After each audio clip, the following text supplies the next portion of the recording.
नमस्कार, आप देख रहे हैं हलचल न्यूज 24। आज देश का सबसे ज्वलंत मुद्दा देखा जाए तो पहलगाम है। इस पे काफ़ी सियासत हो रही है। इंडिया और पाकिस्तान के बीच तनातनी की स्थिति है।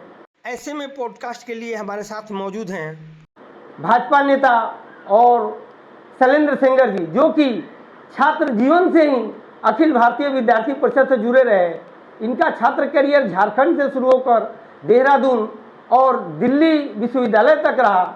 इतना ही नहीं, लंबे समय तक स्वदेशी जागरण मंच के सक्रिय नेता के भी रूप में रहे। वहीं भाजपा किसान मोर्चा के राष्ट्रीय उपाध्यक्ष के पद को भी इन्होंने सुशोभित किया है।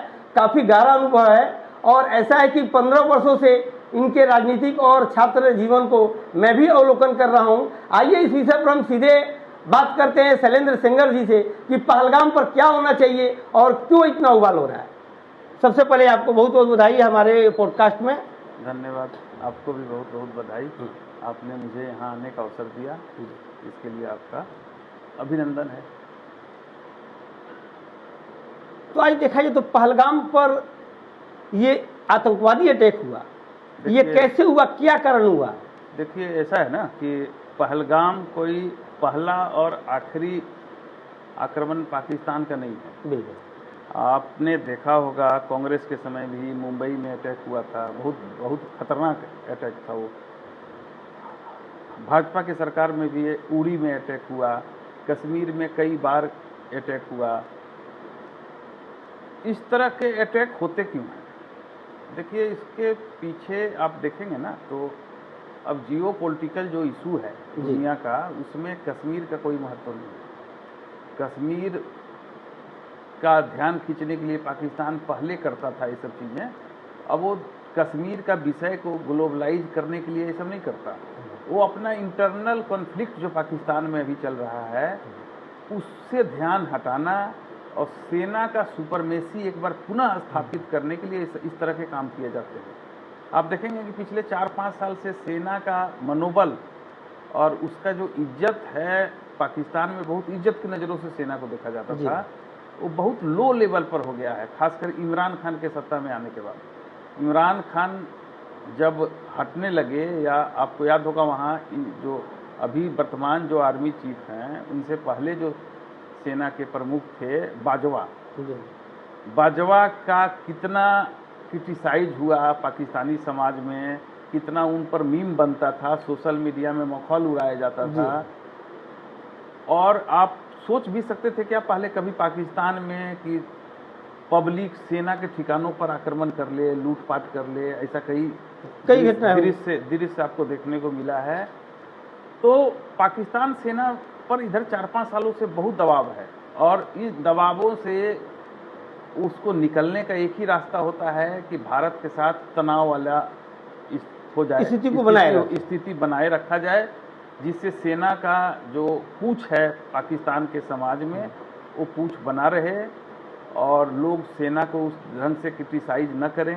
क्योंकि बहुत इशू है पंजाब को छोड़ के। आप देखेंगे कि पाकिस्तान की पंजाब की मैं बात कर रहा हूँ, पंजाब को छोड़ के सेना का कहीं भी इज्जत नहीं है पाकिस्तान में। वह सिंध हो, सिंध में भी सिंधी और मुहाजिर दोनों मुखालफत करते हैं पाकिस्तानी आर्मी का। आपको जो ये बलूचिस्तान है, वहाँ तो एकदम वार की स्थिति है। जो कबायली इलाका है पाकिस्तान का, पेशावर वाला, वो भी उसी ढंग की स्थिति है। जो पाक ऑक्युपाइड कश्मीर है, वहाँ के लोग भी खुश नहीं हैं। तो आप देखेंगे कि हर जगह सेना का विरोध वहाँ बढ़ा है और सेना इन सब चीज़ों से ध्यान हटाने के लिए या फिर से लोगों के चीज़ों से ध्यान हटाने के लिए या फिर से लोगों के सहानुभूति को पाने के लिए इस तरह की कार्रवाई करती है कि थोड़ा सा भारत के साथ कन्फ्लिक्ट चलता रहे और सेना का सुपरमेसी पाकिस्तान समाज में बना रहे। देखा जाए तो लोग इसको जोड़ रहे हैं पुलवामा हमले से कि इलेक्शन का मौका था, पुलवामा हमले हुए, उसके बाद ये भी जो है ये प्लान के तहत पहलगाम हमला कराया गया। देखिए, इस पर आप क्या कहेंगे? ये देखिए, हमारे देश का यही दुर्भाग्य है जी। ये बहुत दिनों से चल रहा था ये चीज़ें। आप थोड़ी सोचिए ना आप उसको दूसरे तरफ से भी देख सकते हैं। 2008 में मुंबई में अटैक हुआ था, अटैक हुआ, उसको कई लोगों ने उस पर किताब तक लिख दिया कि आरएसएस की साजिश थी, और कांग्रेस के नेता दिग्विजय सिंह जैसे लोग उसका विमोचन भी कर रहे थे किताब का। एक सहारा के जो उर्दू एडिशन है उसका एक संपादक था, वर्नी मुझे याद है जहाँ तक, उसने एक किताब लिख दिया। एक मुस्लिम आईपीएस थे, उन्होंने किताब लिख दिया। अगर आप देखेंगे कि किस तरह से वहाँ पुलिस अधिकारियों को मारा गया और उसको जोड़ दिया गया दूसरे ढंग से, उससे पहले एक नेरेटिव और भगवा आतंकवाद का वही का भी खड़ा करने का प्रयास किया गया था। तो ये पिछले कई दिनों से विपक्ष को ऐसा नहीं करना चाहिए। विपक्ष भी इसी देश की पार्टियां हैं, और पाकिस्तान के हाथों में किसी को नहीं खेलना चाहिए कि अपने देश में ही नैरेटिव बना दे किसी संगठन के बारे में, हिंदू संगठन के बारे में या हिंदू के किसी पॉलिटिकल पार्टी के बारे में, कि वो ये सब चीज़ें कराता है। कोई नहीं कराता। पाकिस्तान, जहाँ तक पुलवामा का बात है, तो पुलवामा में आपको याद होगा उसकी जांच हुई और कैसे वो अटैक हुआ, वो तो परत दर पर खुल गया था जी। तो उसमें कहाँ दो राय है कि कौन करवाया ना करवाया। इलेक्शन के समय में अगर कुछ हो जाए तो सरकार करवा रही है क्या?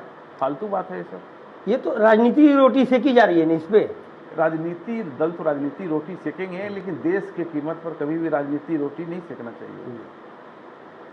चलिए अगला सवाल हम आते हैं कि भारत ने सर्जिकल स्ट्राइक किया था, चारों तरफ भूरी भूरी प्रशंसा हुई थी, यहाँ तक कि बच्चा बच्चा उस सर्जिकल स्ट्राइक से काफ़ी उत्साहित था।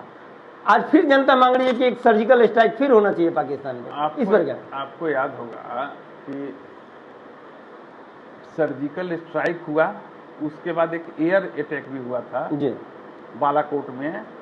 ये जो आपको पाकिस्तान में दो अटैक हुआ था, एक उड़ी के जवाब में हुआ था, एक ये जिसका वीडियो भी शूट करके दिखाया। हाँ। लेकिन दिक्कत क्या है कि आप याद करेंगे कि दोनों अटैक में कुछ विपक्षी पार्टियां ने सवाल उठाया था जी। केजरीवाल तो सर्जिकल स्ट्राइक को फर्जिकल स्ट्राइक बोलते थे, वो सरकार से सबूत मांगते थे, बहुत सारी चीजें हैं। विपक्षी पार्टी को एक खास समुदाय का वोट लेने के लिए अगर देश विरोधी कार्य करना पड़े तो इससे भी अगर गुरेज नहीं कर रहे हैं तो दुर्भाग्यपूर्ण है जी।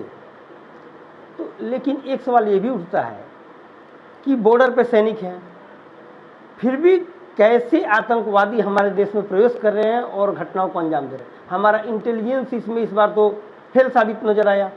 देखिए बहुत बड़ा सीमा होता है, और आप कभी कश्मीर जाएंगे तो आप देखेंगे कि एक गांव दूसरे गांव से लगे हुए हैं। ठीक है उसमें सुरक्षा, लेकिन मैन टू मैन सुरक्षा करना बड़ा मुश्किल का काम है। और घुसपैठ क्या कांग्रेस के समय में नहीं होता था क्या? वो तो होते रहा, सभी के समय में होता था। मुंबई जैसा बड़ा अटैक हुआ तो क्या हो गया? कांग्रेस की विफलता नहीं थी। बहुत सारे चीज कांग्रेस के समय हुआ है, या दूसरे पार्टी का जब सरकार रहा है वो तो हुआ है। तो किसी एक पार्टी के समय में कोई अटैक होता है तो उसको ये कहना कि वो कैसे घुस गया और कैसे नहीं। वो हमारे यहाँ बांग्लादेश से भी सीमा है, हमारे यहाँ नेपाल से भी कैसे नहीं। वो हमारे यहाँ बांग्लादेश से भी सीमा है, हमारे यहाँ नेपाल से भी बड़ी लंबा सीमा है। और पाकिस्तान के पहले क्या करते थे, सब नेपाल आके नेपाल के थ्रू आते थे, किसी गांव के थ्रू घुस जाते थे। तो इतना बड़ा देश के चारों तरफ सुरक्षा करना बड़ा आसान काम नहीं होता।